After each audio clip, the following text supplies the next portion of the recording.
Welcome back, Nerglings.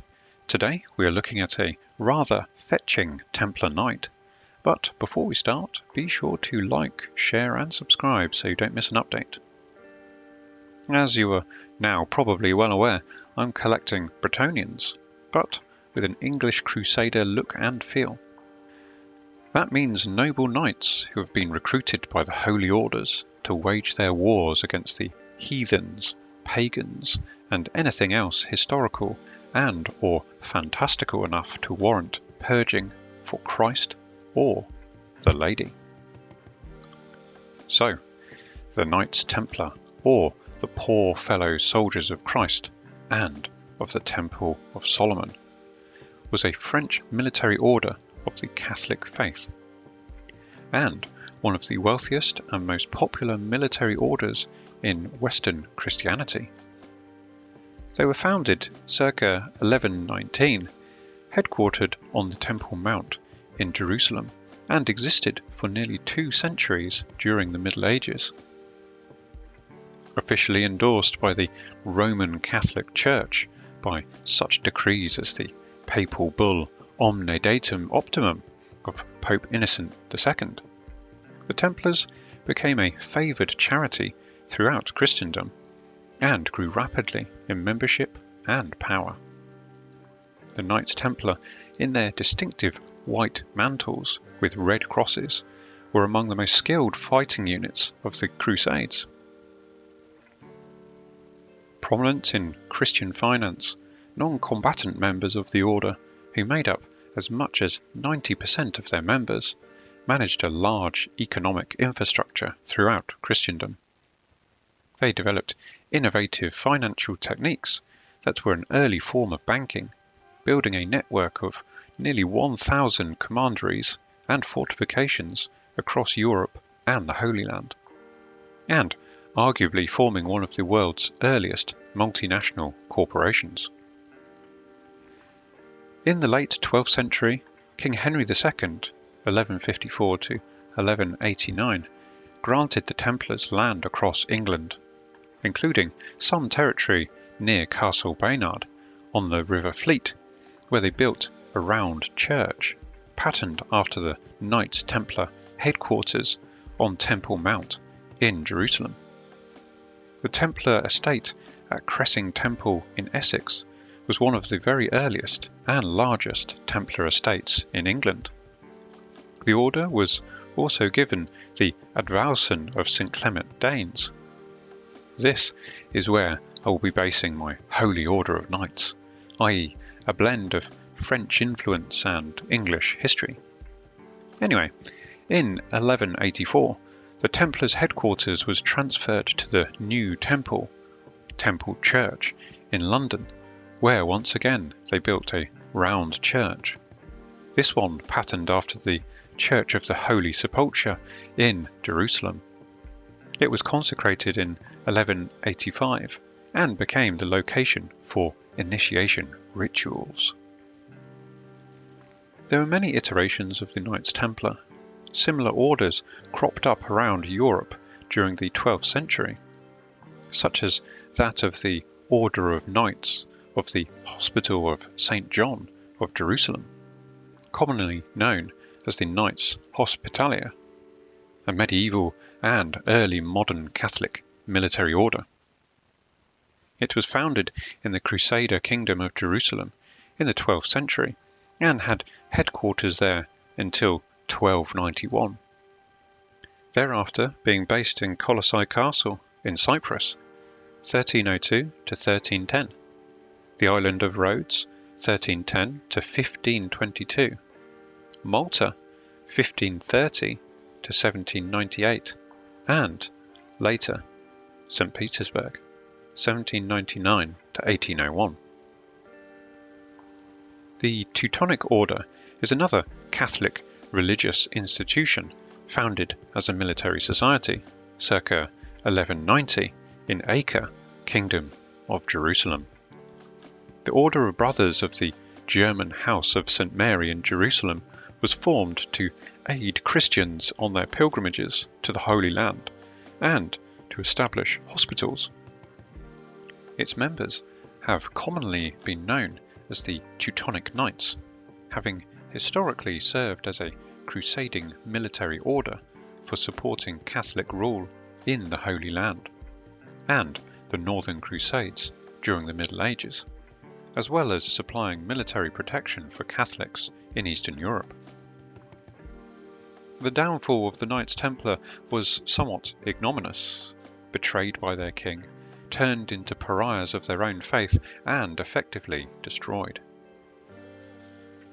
The Templars were closely tied to the Crusades, and as they became unable to secure their holdings in the Holy Land, support for the order faded.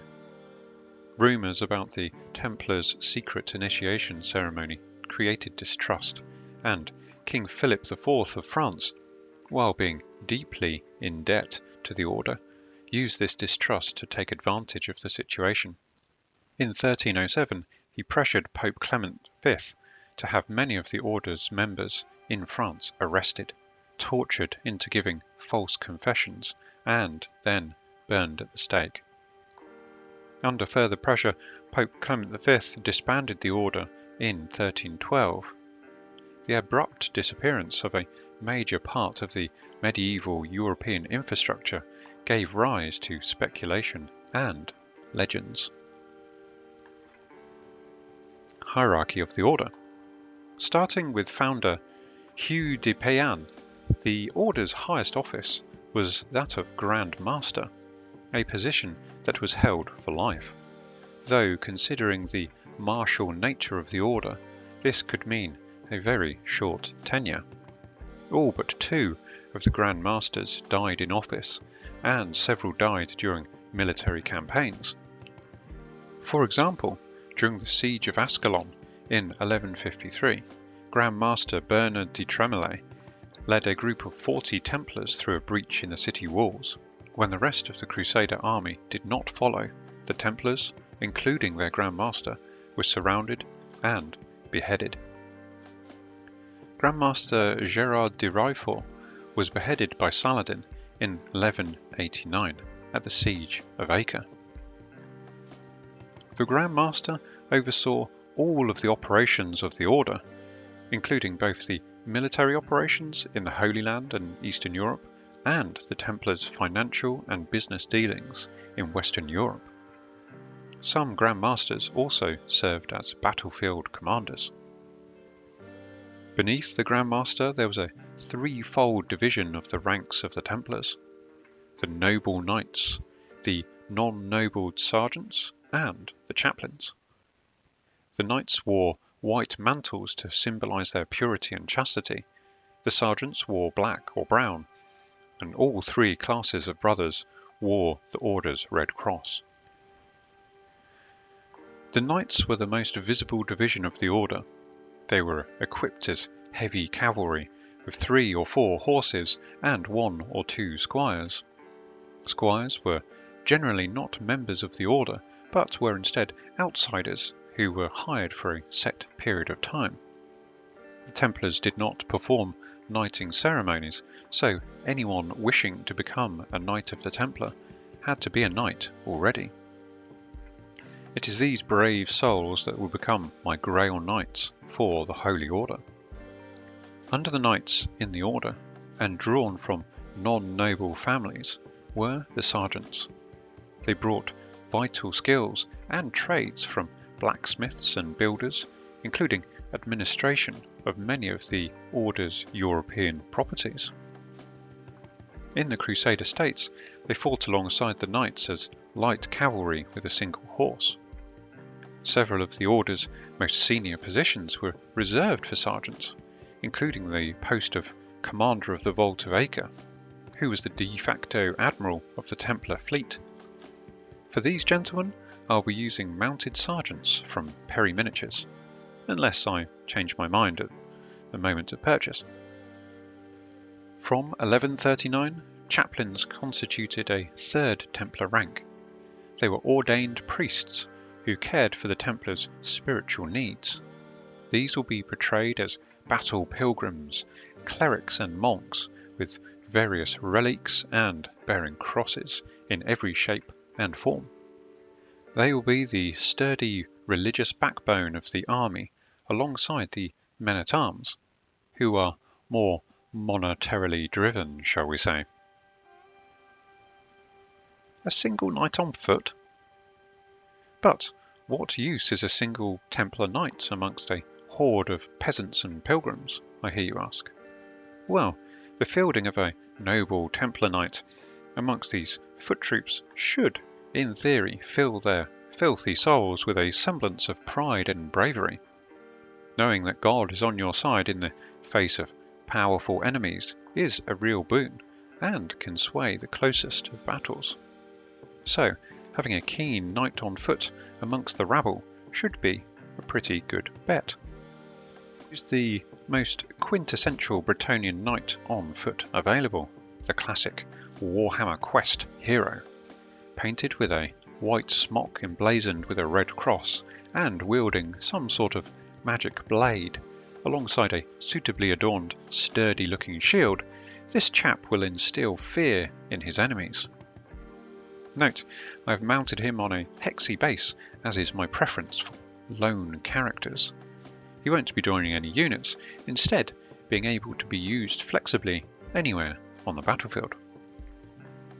In summary, the Templar Knight is a great addition to the numerous foot troops, able to lend his blade to any fight that needs to be swung in the Crusaders' favour, as the need arises. And with that in mind, thank you very much for watching, and if you enjoyed this video, be sure to check out some more in the series. Au revoir, mon ami.